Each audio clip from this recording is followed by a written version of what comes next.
Friends, welcome. It is so good to be here. Come on. You are very welcome. I am going to welcome you into this space. You're welcome to Liberty Christian Fellowship. Welcome to the big service. This is a space that is a growth space where we come to build a financially prosperous community. Who's feeling financially prosperous just for the sake that you've had that statement? I'm not feeling that. Come on. Yes. So LCF Big Service is our expression of church on a Sunday morning where we stop business as usual and try to mobilize one another. Yeah. We empower members, and then we commission each other in the management of wealth. Yeah? What's the whole point of managing wealth? What are we talking about? By managing wealth, we are getting it. Say getting it. Yes. We are growing it. And then we are guarding it. Yeah? You don't grow and not guard. Yeah? But while you're guarding, you're also giving it. Financial prosperity, the biblical way, is ultimately about giving the wealth we get for the advancement of this beautiful world that God has given us and the advancement of his purposes. Yes? I'm so excited to see you. I'm so excited to be here. I was not condemned, but I was sent out to Croydon, and I don't get the chance to be here often. So it's always a treat for us to be back in this house. Yes? Can we celebrate our guests, LCF Clapham? Yes? Thank you for having us. We are so privileged. Can we celebrate Pastor Grace and Pastor Lincoln, our father and mother, who allow us to have this space? Your love and sacrifice are not taken for granted. Thank you. Now, can you celebrate yourselves for being in the house? Yes? Well done. For those who are on the link, well done for logging on. Next time, be in the house. Yeah? Our friends at Highgate, thank you for being together and logging on. We celebrate that. If you're following us from wherever you are, the least you can do is share the link. Yeah? At least then other people who are not here. Now, my friends here do not have microphones, but I will start by sharing why we are here this morning. Yeah? We are here to learn from one another. So I hope you've got your note-taking, be it mental note-taking or actual note-taking. Yeah? We are here to empower one another, and we are here to grow. Now, the whole point of why we end up having panels is it's one thing talking about something, but when it's from someone who's done it, come on, the learning is so much stronger. So I went far and wide and searched for 3 powerful people. Come on, they're before you here. Now, before I go there, I must apologize. Let me just start with an apology. This was scheduled to take part last week, but God, in all his wisdom, I say God because he knows everything that's going to happen, we had to reschedule. We have a remade up, reconstituted panel. So for those who are meant to be our guests last week, I apologize to them, and I apologize to you all for missing them. We have repackaged. This is still power-packed, and we're going to enjoy them. Yeah? Now, we all know that we start life. You know, you go to nursery school, tick. Primary school, I hope you go to nursery school. Some people go straight to primary school. That's also fine. Tick. Secondary school, tick, you know. Some people go college, tick. You go through life just ticking boxes, yeah? And the whole point of it, if you really get to the point of it, why our parents send us to school is really to be able to be financially prosperous when we grow up. What do you think? Yeah? At the end of the day, this thing is about the finance. That's why we've brought this in. Now, September, we are in a season of transition as far as school is concerned. Some people have gone back to school. Some people are starting new schools. Some people are starting uni. So this is a topic for the season, and it's something for our parents. It's something for us, for us, the children.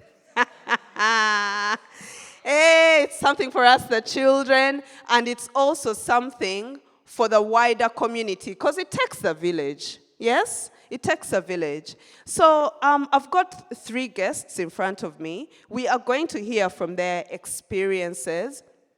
Yeah? And we are going to get to ask some questions later. But it's not really to fire them with questions. It's more to discuss. Yeah? Now, oh, you've all got 3. Good. Well, are we going to start from that end, coming back this way? Yes. I am going to invite you to introduce yourselves to these lovely people. And if you maybe just touch where you are at the moment. Yeah? Thank you. Hi, my name is Nissi. I'm 19.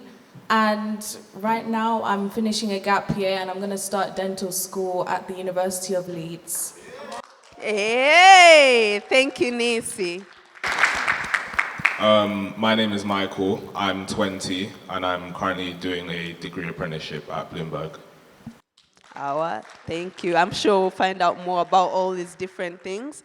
And over to you, sir. I'm Ellis. I'm 21 years old. I've recently graduated from the University of Reading with a psychology degree. Wow. So before you have a dental student to be, a Bloomberg apprentice, and a psychology graduate. Yes? If you're not taking something away already, you'll have to check in. Yeah? Now I'm going to ask you guys to just share with us about what we want to hear today is really, we can't go into the depth of it, but we'd like to hear what your experiences are. You know why? Lots of us parents have children, and much as we're trying to prepare our children for life, we are looking for what happens post-18 education, yeah? You've all said you're 19, 20, 21, right? Have I got that right? Post-18 education, because in this country, 16 is compulsory, 16 to 18, maybe you can, but then after that, it's up to you. Now, what makes you decide to go? I just want to hear your why. Nissi, why dental school? Yeah? Michael, why Bloomberg apprentice? And what was your journey around that? Yeah? So I want you to think about when you stopped having to be in school to now, and why you decided to take that step, and Ellis as well. Go for it. I think initially, it was around choosing my GCSE subjects, which is when I started to think. Are you okay with me interrupting? Yeah. Did you hear that? GCSEs. So how many years back was that? About 3 or 4? Yeah? About 4 years. 4 years. So where she's at now started 4 years ago. What are you doing now about the next 5 years of your life? Go on. So when I was choosing my GCSE subject, I wanted to have a certain career in mind because it's helpful to know like before, at least so that you can have like an idea of what direction you're going in, and then from knowing the direction, then you choose what subjects to do that will align with that direction that you're going in. So I always knew that I wanted to do something to do with healthcare. So I did work experience in a hospital. I did work experience in a dental practice. And I felt like after actually speaking to them, apart from just shadowing them, it allowed me to get an insight of how they feel about their career as well. And I found that there was a better life-work balance with dentistry rather than the medical route for me personally. So that was what I preferred. And also I enjoyed how like specialized oral health care is, and how it really does impact people's lives. It impacts their confidence. Oh, yes. And their overall health care. So, yeah. Yeah. Now, I've been in the workplace where I see work experience students come in, and they're about 15 or 16. And I feel like what stood out for me right there is you were going for work experience, but it wasn't just to tick a box. You were fact finding. And I feel like that's really encouraging for the people who are searching out work experience opportunities. Is that, are you going because you've just been told you have 2 weeks of work experience, go out? Yeah, how targeted are we about what we're searching? But also us people in the workplace, there's people always needing work experience. So how open are we, isn't it? How open are we to invite, if you're in a place where you can afford to host someone to come and shadow you as an adult, how are we opening up our workplaces? Because I feel like that's very good that showed you, no, it's going to be dentistry, it's not going to be GP or general hospital medicine, right? Thank you, Nissi. Michael. I unfortunately didn't have the clarity that Nisi had around GCSE age for what I wanted to do. For me, it was kind of making things up as I went along, to be completely honest. So I finished my GCSEs. I had a strong passion for kind of like business, so I had to leave my secondary school and go to another sixth form that offered it as a subject. Passion. And when I went to that sixth form, I just assumed that I would do my A-levels. I did maths, business, and geography, and just that I would go to university, study maybe like a finance degree or a computer science degree. And actually, it took one interaction with one of my business teachers who came up to me and he told me that, you know, there's this thing called apprenticeships. And I had heard of it, and I'm sure most of you have heard of it as well, but the kind of perception of apprenticeships is that it was more for kind of manual labor work. So things like welding, things like carpentry, those kind of things. So I said, that's not really what I was interested in. And he told me that, no, like now we have apprenticeships in fields like tech and finance. So I showed a lot of interest in that. So he was giving me a lot of resources. So I just decided one Friday that, you know, there's this opening day at Bloomberg, so let me just go. So I spoke to my teacher. I was How able to did go you for know the day. about the open day at Bloomberg? So every Monday we have a careers advisor at school, and they would just send out emails with different opportunities. So different companies would be hosting different open days, etc. And it's not really something that I had read much. I was just more so focused on my A-levels and my exams. And then one day I just decided to take a look and see what was there. And I saw that there was an open day for Bloomberg. So I spoke to my teachers and I was able to go. And I ended up really enjoying it. I got to travel and visit the offices. I got to meet with some of the apprentices that were already there. And I just spoke to all of the people that had already worked there, and they really kind of opened my eyes to see that this was another like avenue that I can explore. Because in my mind, and I'm sure it's the same for a lot of us, that it was primary school, secondary school, university, find a job. But unfortunately now it's very difficult to get a job, even for university graduates. Like I speak to some of the uni grads at work, and some of them have like economics and finance degrees from places like Warwick and LSE, and it took them 1 to 2 years to find jobs. So if they're going to these top unis with degrees and they're still finding it hard to get jobs, I may have to kind of rethink this a bit. Yeah. So fast forward to year 13, I'm still thinking about my A-levels, but I'm now applying for Bloomberg, and I go through the application process, which lasted around 3 to 4 months. And then I get the offer in February, and they tell me that congratulations on the offer, you still need to get these A-level results. So for the next few months, I'm hard at work trying to make sure that I get them. And then I always speak with my parents that summer I went to Uganda for a wedding, and I couldn't think about Uganda at all, even though I was just thinking about my A-level results. Because there was a lot at stake, right? There was a lot at stake, because I had kind of, not abandoned, but I'd kind of like pushed uni to the side and put everything into the apprenticeship. So if I didn't get the grades, then I'd be back to square one, essentially. So even the day of the wedding, I'm just thinking about results day. Like, will I get the grades? Will I get the grades? So I traveled back mid-August, and I was even 1 grade short, actually. So I contact them and I say that, you know, I was 1 grade short, but I made up for this in this other subject. So they said that they'll get back to me. And then, First stop there, guys. 1 grade short.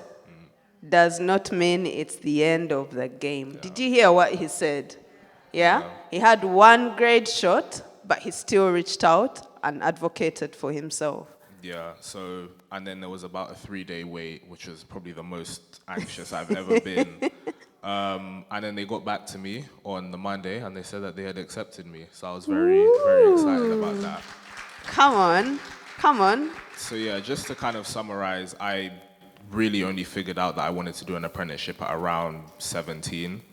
And even then, it was something that I had to kind of make up on the fly. I didn't necessarily have that clarity or do work experience in that field prior to it. Yeah, thank you, Michael. Michael, can you just explain to us, because we're throwing a word around Bloomberg as if it's like Tesco or Asda. What is Bloomberg? Because you talked about tech, finance, and Bloomberg. Not all of us might know what that is. Yeah, sure. So to be honest, I didn't know exactly what they did before, but they're kind of a blend of a tech and finance firm in one. So they basically provide financial data to clients like banks and some governments as well. They provide them with financial data that they need in order to kind of make investment decisions. But they do that using like new technology, so that's why it's kind of a mix of tech and finance. So initially I thought it was a bank, and one of my teachers I spoke to said, don't call it a bank, because it's not a bank. Yeah. So yeah, they kind of just work in the finance and the tech space, so that's what I'm doing. So you've got the opportunity at the tail end of your teenage years to work in the creme de la creme of the financial and tech world, yeah? And that all started with a conversation with the teacher. I must confess, I'm one of those people who are exams. Do well, study hard and pass your exams. The careers office never saw me unless it really had to. And so how are we utilizing our teachers? What conversations are we having with our teachers and our careers officers? Because you said you were just going on and just, doing the thing that you have to do, pass your exams. But one conversation with the teacher charted your journey to where you are. Yeah? Thank you for sharing, Michael. Back to this gentleman next to me, Ellis. Yes? I guess my journey started, I think, in my A-levels. So with psychology, I don't think you have an option to pick it for your GCSEs. And not only that, I didn't do my GCSEs because I was part of the cohort that couldn't do it because of COVID. Oh. Yeah. Gosh. Does that resonate with you as well, Michael? COVID? That was the year after. Ah, okay. So I think on results day, initially I wanted to do something else. I wasn't thinking about psychology. I wanted to do engineering at uni. But then I think I didn't get the grade. I think I didn't do well in a certain subject to do it. To do, I think, physics in A-levels. So I picked psychology as one of my A-level subjects. But then there was a school that would have taken me, but then I decided to stay at the school that I already was to do psychology. And I think when I started, I just enjoyed it because... There's the passion and enjoyment again, guys. We don't just go because daddy wants us to do psychology. Yeah?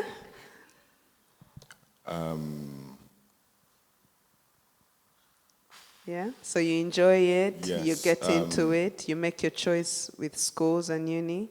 Yes, when it came to choosing the university, I didn't go to any open days, funnily enough. I think I looked on just websites. And bear in mind, I think I didn't really have time to go and see a uni and look around because you're juggling your A-levels, and I was really concentrating on doing well in my A-levels. Yeah. So I remember looking at the University of Reading website and looking at their course, and I realized I think this might be the uni for me based on the modules that were being taught. There was an option to do a placement year, which I applied to do, but unfortunately I didn't get one. So... Fortunately. Unfortunately. Oh, unfortunately. Yeah. So... I actually remember picking University of Reading because simply the course, and then going to uni. Sorry, let me track back a bit. I think results day was a bit stressful. I didn't sleep. I think I remember hearing. So it's not only stressful for the parents, for you guys as well.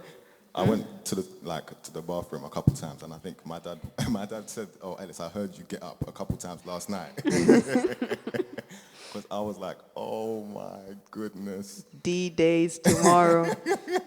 And I remember looking at my laptop, and the thing is, what's so annoying, there's a countdown on UCAS to find out the results. So you're waiting for, I think, 2 minutes to see whether you got in or not. And I'm there, I'm sweating. And then when I realized I got in, you see a green tick, I was like, yes! Yeah. I remember Eileen was downstairs, my sister, she was hoovering. Oh no, she was sweeping. I remember, Eileen, I got in. I burst into tears. Aww. So August has all its emotions, right? The highs and the lows. So I want to hear about, because you said it was engineering and then psychology and then University of Reading. I think for me, I'm hearing it could have been anything. What is it that made you stick it out to go to the very end to graduate? If that makes sense, from that whole uncertainty of I've made the decision, I've got the grades. My journey at university? Yeah. That's a good question. While you're thinking, I might distract you. Oh, wait. It's okay. So, because you know what's happened, what I've heard a lot of, is people start a course, and then 6 months in, this is not for me. Now, this is what usually happens. 1, they either stop attending the lectures and not declare they're not attending, or 2, drop out of uni, or 3, just stop it all together and start another course. Yeah, especially when there's no clarity before. But for you, you decided, you got the grade, you decided the uni by reading the website, and you started. Year 1, was it a 4-year course? 3 years? 3. Year 1, year 2, year 3. What kept you in there? I think the end goal, which was getting a degree. Why? Because I knew it was something that I wanted, as well as I knew it would help me into getting into a particular field of work. What was the field of work? I'd like to work in mental health, Okay. in the psychology field. Yeah, go ahead and clap. It's okay to clap. I hear hesitant clap. So your why, you knew that I have to pass because it's about what's happening after uni, regardless of what I'm going through now. Yeah? And is there anything to add before I skip to... No. Okay. What stood out in Ellis's story here is not only is he thinking about, the anxiety of the results. Are they coming? That's a real pressure, guys. That's a real pressure. And it makes me think, how are we as families equipped to hold each other and hold our young people in that transition through preparing and even waiting? Because you know what? To the rest of us who are not in that equation, it's just summer. It's like, yay, it's summer, the sun is shining. Meanwhile, someone right next to you has a lot of mind gremlins going on. So I just wanted to throw that out there to make us aware. But also having, I need that degree at the end of the day, having that in mind every day. I like how that kept you going and that sustained you. Because I'm sure there were some highs and lows that you're going to share with us while you are at Reading. Having left your family in London, Definitely. having moved away from home for the first time. I don't know if you had ever cooked before you left home, all those things. But Nissi, I'm coming to you. Can you just give us a bit of some highs, yeah, and some lows? I want you to share the high and the low in the same kind of time frame. Then we can hear about Michael's and Ellis. Because your journey, you've just said you're 19. That means something's happened. You haven't been in dental school right from when you finished your work experience. So yeah, can you talk to us a bit about that? About the highs and lows? Yes, of your journey so far. I think I'll start with the lows. I think one of the biggest lows was doing the UCAT exam which is, What? for those of you that don't know, it's a university clinical aptitude test, which is essentially like an admissions test for medicine and dentistry. So there's UCAS and then UCAT as well. Yeah, UCAS is the where you apply through, Okay. and then the UCAT is the exam. So you have to do the exam in order to get an interview offer, and then after the interview, then you get the offer to actually go to the university, and then you would still need to get the grades. So I think the low was doing the exam, and it didn't go well, essentially. So I think it was easy for me to be like, oh, I don't think this is for me. And kind of being in the mindset of, I'm not going to get any offers anyway, so like, what's the point? So then, I don't know, anyway. So you're not going to get any offers. What's the point, even if you've got good grades? Because the UCAT has not gone quite as expected. Yeah. And I think also another low was starting A-levels and not fully being prepared for what a big jump it is from GCSEs. Like the amount of content that you will learn in like a month in year 11, you're learning that in like a week or in 2 lessons, and it's very overwhelming. So is there no transition between GCSE and A-levels? They can give you transition work, but I wouldn't say that I was eased into it. You're kind of just thrown into it. And of course, that was very overwhelming. I moved to a new school as well, which was quite a highly competitive environment because it was a grammar school.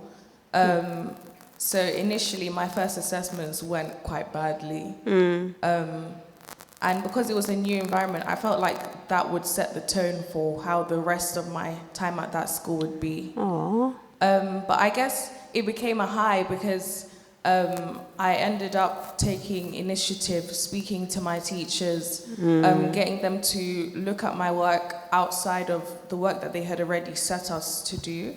So that kind of gave me an edge over other students that were maybe just doing the minimum that what the teachers were giving us. I like that grit. I like that it's not just part of a failed, but this is not going well and getting discouraged, but it's reaching out to the teachers. And to be honest, credit to the teachers, because I don't think they get a good rep because of the overwhelm they go through. I think we take it for granted that they should be able to support me. But until you have that conversation, isn't it? It's not rocket science for them to be able to support everyone. So well done you for having that conversation. So, anyway, after everything, I ended up achieving A-star AA. Hey! From the shaky start. Yeah, so I'll share. At the start, I got 3 C's, and they had... No, I got CC, actually U, in my very first assessment. Stop. CCU. 2, there is what? There's a U. Yeah, they exist. And then we finished with? A-star AA. And the A-star was in the subject they thought I would get a U in. Come on now. Come on, that's a very good high.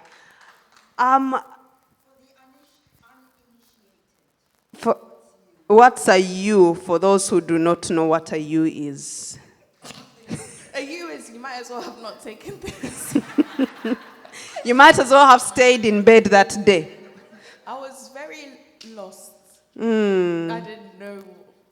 But you still went and sat. Yeah. Regardless of being lost. But Nissi, how does a U become an A-star? That's... Okay. How does a U become an A-star? I think... And I also want to... About the mind as well. I want you to touch that. What happens in your mind when you see the U? So when you see the U, it is very defeating because again, you have the mindset of like, I might as well not have done the exam. What did I even do? I waste these 2 hours. I think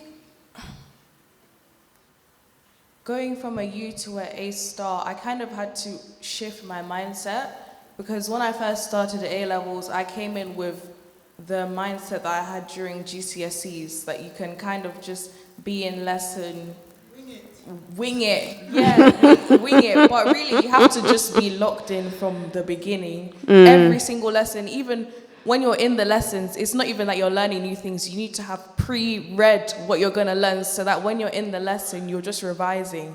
So that's how I changed my mindset. I think sometimes we go to school and we think, oh, I'm just going to learn. No, don't wait to learn something new. Go and find out about it before you get in. And that was one of the ways that I changed those grades. Also, there was a lot of encouragement from my family, of course. There were times we cried in the kitchen. Everyone was concerned. They were very encouraging, putting in money. I had an amazing chemistry tutor that my dad managed to provide. So yeah, that's that investment into wanting to see better for your children, which I really value. I think also monitoring like how I spent my time. So even during A levels, you do get a lot of free time and independence that you wouldn't have before. So like during your frees, if you have those friends that you guys like to talk a lot, I feel like it's good to have that, but maybe during break time, like separate yourself to get done what you need to get done, because at the end you're doing the test by yourself. You're not gonna So have it's your the friends. balance, right? The social and school and managing your time. Yeah. Wow. And then, of course, like speaking to my teachers one-on-one really, really helped as well. And they also, like, as teachers, they also felt like she cares and she wants to go above and beyond. And I think the teacher-student relationship being good can make a big difference as well. Hey, thank you, Nissi. Thank you. Michael and then Ellis, highs and lows over the past year. Over your after-school journey. I'd say for me, my lows, a lot of them were temporary, but a lot of them came like right after the other. And it started around year 13. So as Nissi mentioned, that A-levels can just come at you like a So train. year 13 is what? It's the last year of It's the your last A-levels? year. But for me, so year 12, for the specific subjects I did, a lot of the content kind of followed on from what I was already learning in year 11. So I'm thinking, okay, this is nice, this is easy. I get to year 13 with that same attitude, and you're hit with all of this content that you have to learn in an even shorter amount of time. Because year 12, you have the entire year. Year 13, you have your A-levels that you need to do starting from May. So I even have less time to learn the content. And in order for me to kind of get the apprenticeship, I had to have certain predicted grades during my application process. And in maths in particular, I was 1 grade short, so that was very demoralizing. I also had to worry about university applications, writing my personal statement, and that didn't really go very well either. So that was a particular low point. And even when I did get my results after I'd gotten the offer, I was kind of a low for me, even though it only lasted 3 days. Just those 3 days, I'm thinking, I've put in all this work through the application process. I've revised, I've studied, and ultimately I may fall short just because of 1 grade.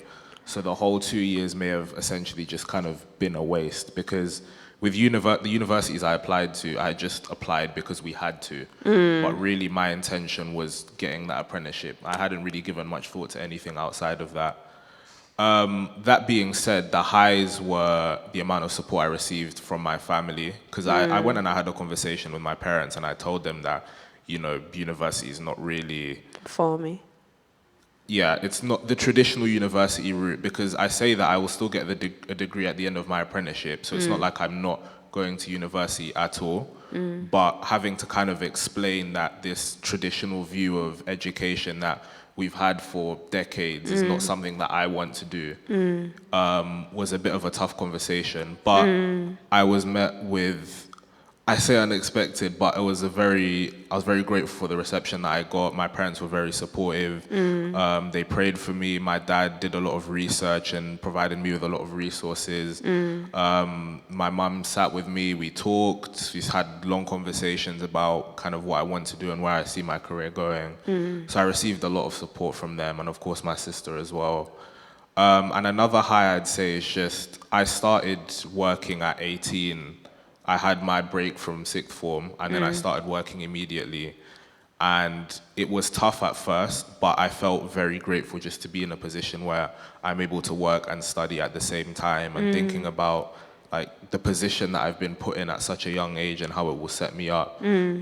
So that has been a consistent high throughout my entire apprenticeship, and something that I'm extremely grateful for, and something that I don't take for granted, because I could have been doing anything. I could have been at uni, for example, maybe not enjoying the course, maybe thinking about dropping out, because I do have friends, some of them have seriously considered dropping out. So I'm just grateful that I am where I am, and that's been a high for me. And the lows, even though they were there, they were helped a lot by the support of my family and my friends. So All things work together for good, eh? Yeah? Thank you, Michael. Thank you. I feel like that's speaking to someone who probably is at a point of needing to have that conversation with their caregivers. And if I feel like I almost want to invite them that if you are available to talk to them, if they need to know, how do I start this conversation with my mom and dad to broach my subject or to broach my desires, and also for the parents, I guess, to be open to having that conversation and to listen. Yeah? Ellis, any highs or lows? I'd say one of the biggest highs was being able to adapt to living in a new environment. So, Had you ever lived away from home? no. So I went to the secondary school, and then I stayed in the sixth form. So I was used to being in the same place for 6 years. 6, 7 years, yes. So then I think mum really wanted me to gain independence. She was very Did you hear that, parents? Very adamant.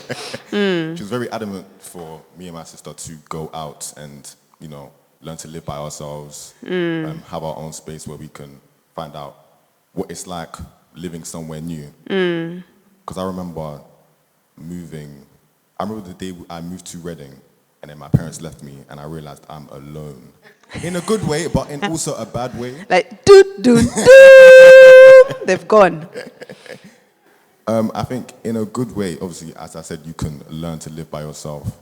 You learn how to juggle uni as well as, I'd say, you have a work-life balance in a sense. So obviously the work would be uni, and then the life would be, your extracurricular activities, hanging out with friends or doing anything in your own time.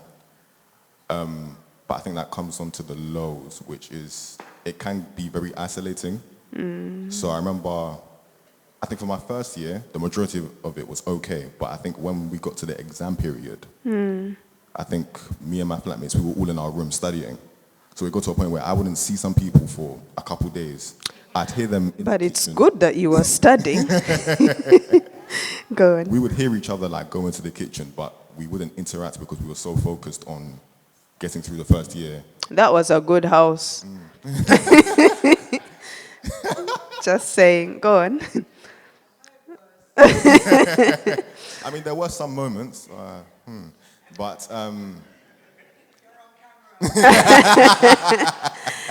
So yeah, the isolation. it does hit. So I think, So how do you cope with that? I think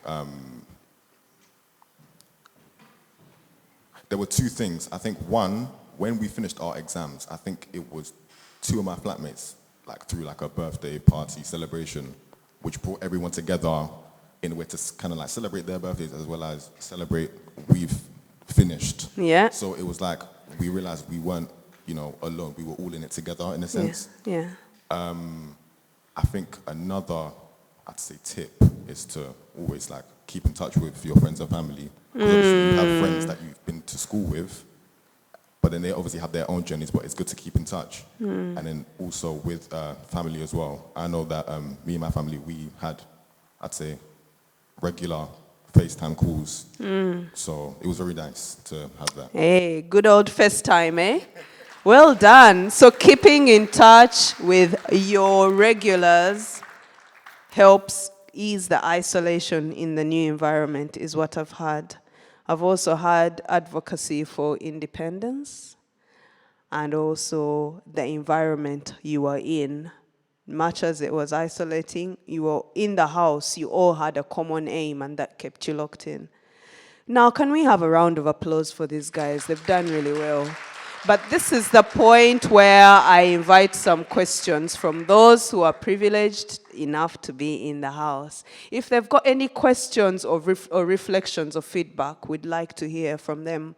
And while the microphone makes its way to them, I just want to, for me, what stood out from all of you guys is everyone's journey is very different, and all your journeys are valid. That has really resonated, because from the outside in, you assume that this is the cookie cutter way. And you've gone to show that, be it a year out.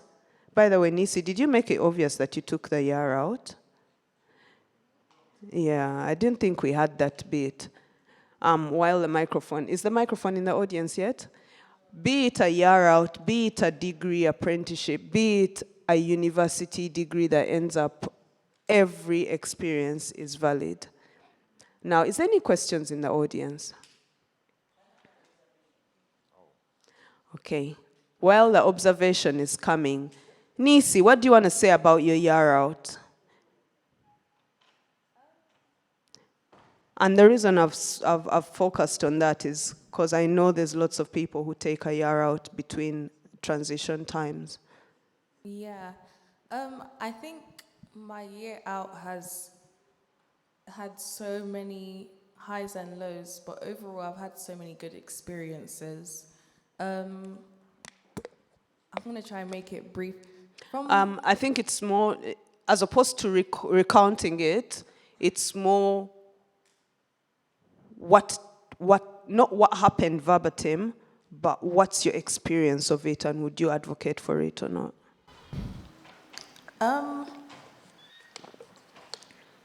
I think it depends on the person.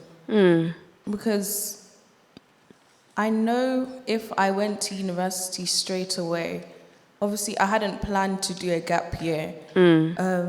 But I think if I went to university straight away, I would be quite naive about certain things. Like?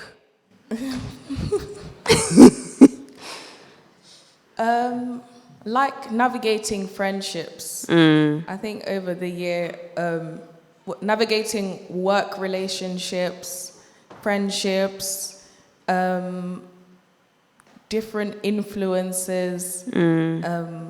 I think I've been able to learn how to navigate those things a lot more from taking the year out rather than just jumping straight into university and then being thrown into the workplace afterwards.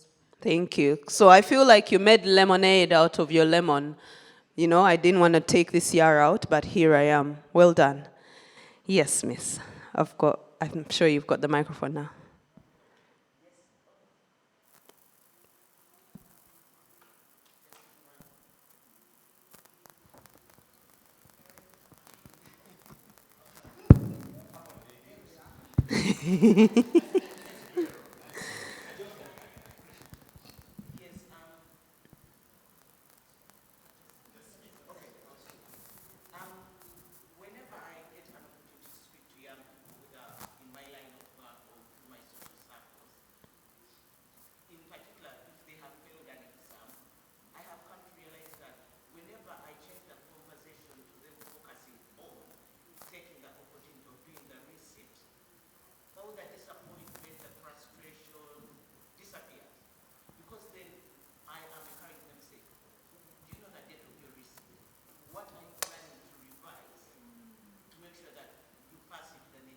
It's very important that, yes, sometimes the natural reaction if you fail an exam, let it be a driving test or whatever,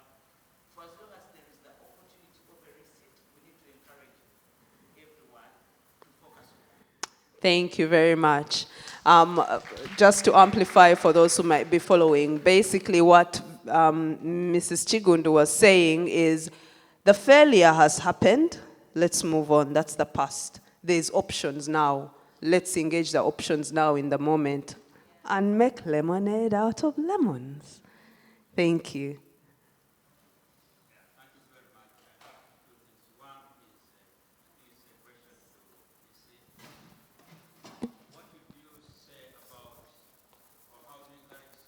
A question for who?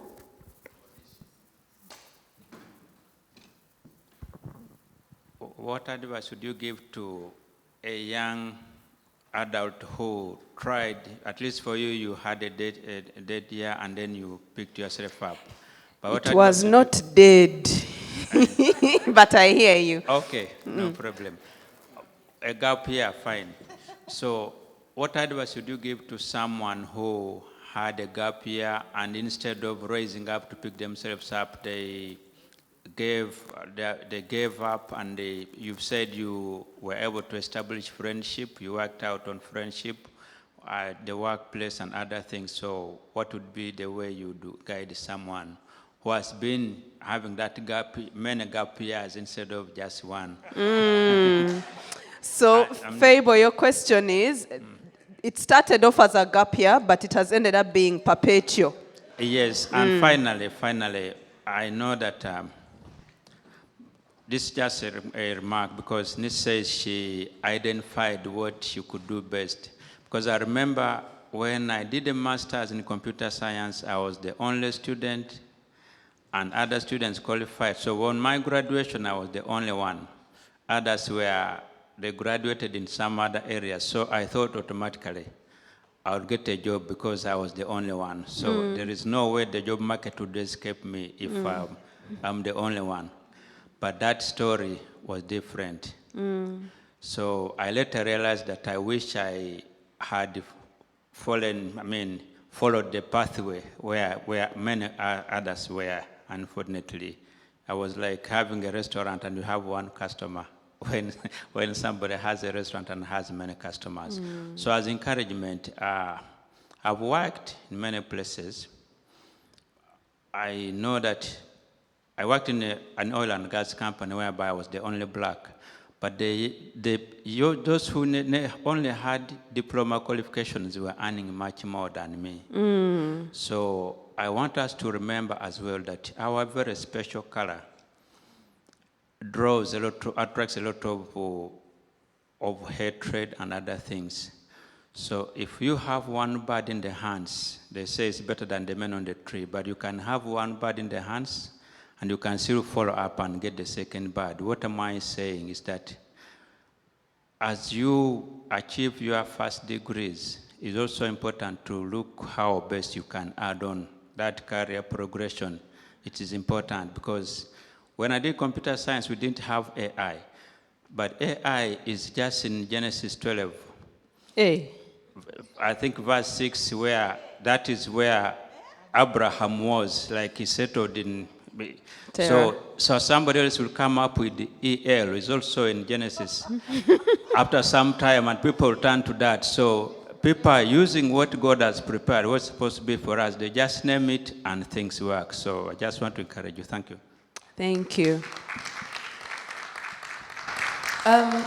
So someone taking gap years, I would assume that because the word gap is at the front, it means that they're trying to get somewhere.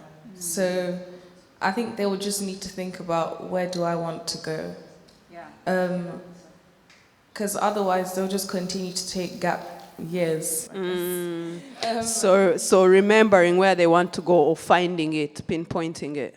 Yeah. Thank you. And then identifying the steps that they need to take to get there. Thank you.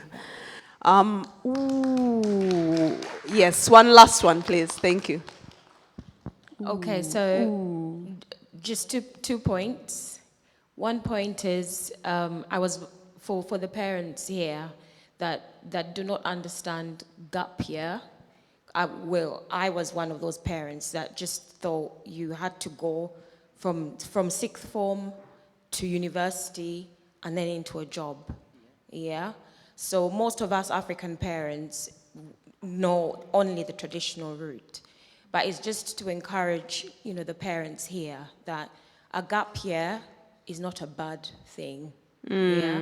So if your child needs to take a gap year, and yes, a gap year is good, but have a plan. Sit down with your child and work out a plan, because it's very easy to go through the gap year and have the child just sitting at home during the gap year, but be intentional on and think about where it is the child wants to go, what they want to do, and then work with the child to work out, what things they can do during the gap year to get them to where they need to be. Yeah, and then just one other thing was a question for Michael, which is, most of us don't really understand what a degree apprenticeship is. So just 2 seconds, just explain what a degree apprenticeship is. Thank you. Before you answer, I'll take the last question as well, somewhere along there, quickly, and then you'll answer and we'll conclude. I am very sorry we're running over time, but let's do this. It wasn't really a question. It was more just, as for me, someone who didn't grow up in the system in the UK, who came from Uganda to come to uni. Just like an interesting thing about caring about the different support systems and how it can help you to sort of stay focused when you're coming to a new place or moving to a new country where you've never been before, and sort of trying to figure out your future. Gosh, this topic is such a minefield. It is such a minefield. That's a very valid comment, Gideon. Thank you very much. And also, Mrs. Kamya's comments are very valid. It almost makes me feel like this conversation will need to go out beyond here to be unpacked properly. I feel like we just teased it a bit.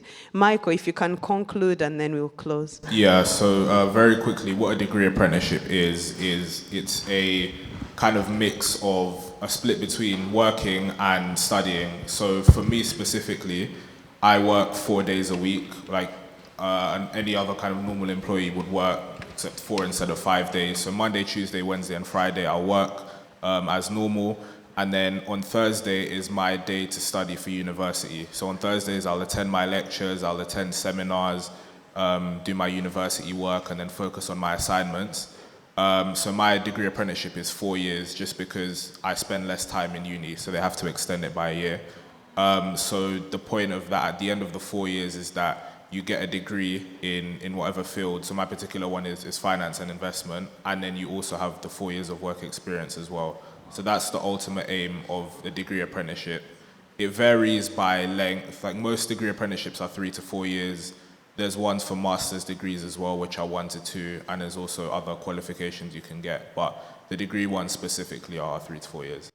Thank you, Michael.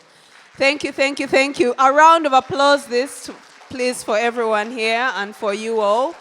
Apologies, we are overrunning, but let me pray to conclude this. As I've said, we've only scratched the tip of the iceberg, and we will find ways, maybe out of the big service, but as Liberty as a community, I feel like this is a call on us to unpack this further and avail ourselves for our financially prosperous community ultimately.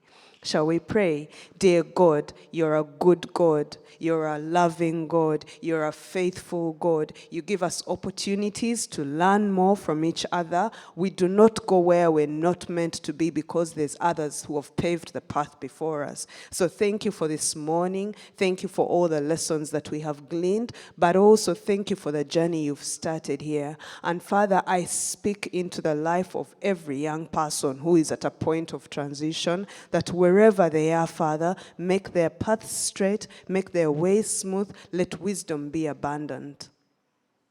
Thank you, King of Kings. Thank you for wisdom, and thank you for abundance.